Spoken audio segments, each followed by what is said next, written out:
রাজধানীর মিরপুরে টিসিবির খোলা বাজারের পণ্য কিনতে গিয়ে হুড়োহুড়িতে দেয়াল ধসে দুজন নিহত হয়েছেন। আহত হয়েছেন আরও ৮ জন।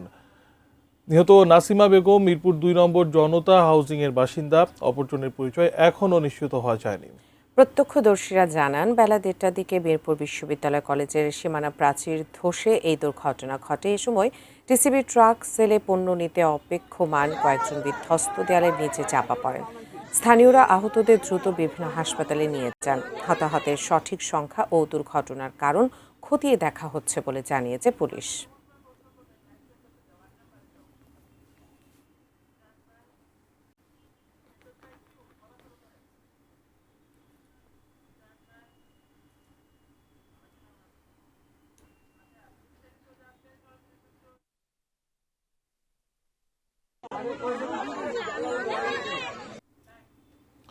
রাজধানীর মিরপুরে টিসিবির পণ্য কিনতে এসে দেয়াল ধসে দুজন নিহত হয়েছেন। এই ঘটনায় আরও ৮ জন আহত হয়েছেন। বিস্তারিত জানতে ঘটনাস্থল থেকে সরাসরি যুক্ত হচ্ছেন সহকর্মী ফেরদৌস রহমান।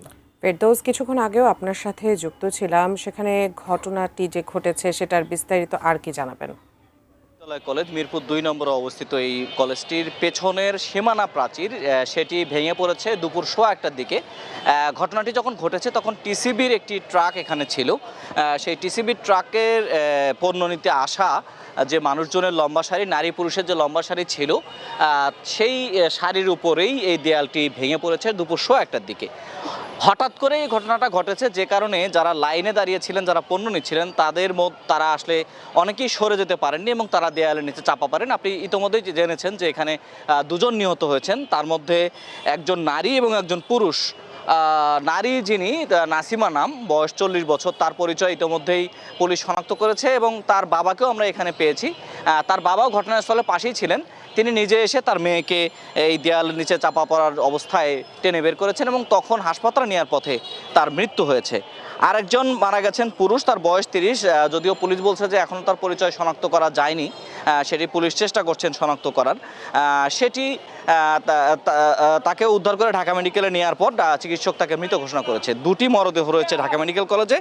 আর আহতদের মধ্যে ৫ জন মধ্যে ২ জন বা মোট ৮ জনের মতো আহত হয়েছে। তার মধ্যে ৫ জনের আমরা এখনও পর্যন্ত হাসপাতালে রয়েছে এটি জানতে পেরেছি। ৩ জন রয়েছেন রাজধানীর পঙ্গু হাসপাতালে, নিটোর যেটাকে বলা হয়, সেখানে রয়েছে ৩ জন। আর ২ জন রয়েছেন ঢাকা মেডিকেল কলেজ হাসপাতালে। পুলিশের ভাষ্য অনুযায়ী তাদের অবস্থা আশঙ্কাজনক। আর প্রত্যক্ষদর্শীরা বলছেন যে যে সময় ঘটনাটি ঘটেছে সেই ঘটনার সময়ে তারা অনেকেই একটু দূরে দাঁড়িয়েছিলেন। অর্থাৎ লাইনে, আপনি জানেন যে টিসিবির পণ্য যখন দেওয়া হয় তখন একটা টোকেন দেওয়া হয়, সেই টোকেন অনুযায়ী তারা পণ্য নিতে কেউ কেউ যাদের নম্বর সিরিয়াল এসেছে তারা কাছেই দাঁড়িয়েছিলেন এবং অনেকে একটু দূরে দাঁড়িয়েছিলেন।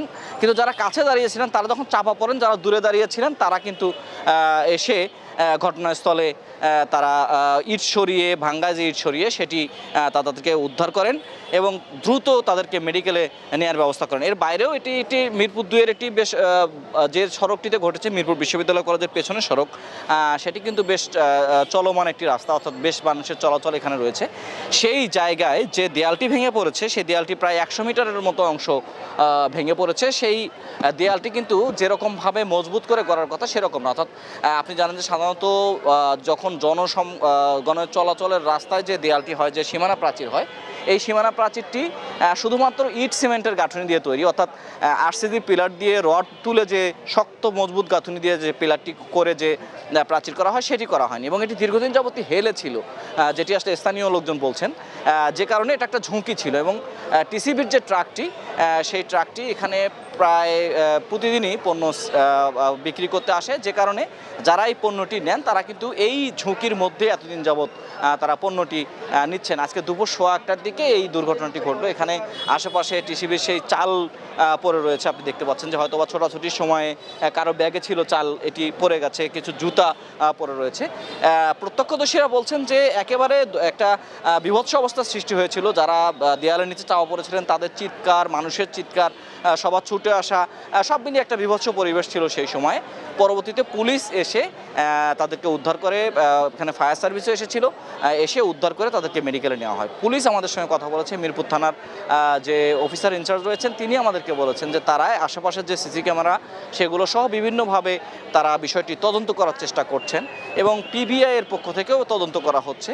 এইখানে আসলে গাফিলতিটি কার আছে, সেটার আইনগত ব্যবস্থা কী হবে সেগুলো নেওয়ার ব্যবস্থা করছেন এবং যারা আহত হয়েছেন এবং যারা নিহত হয়েছেন তাদের পরিবারগুলোকে কীভাবে সাহায্য করা যায় সেগুলো করছেন। স্থানীয় জনপ্রতিনিধি, এই এলাকার এমপি তারাও এসেছেন।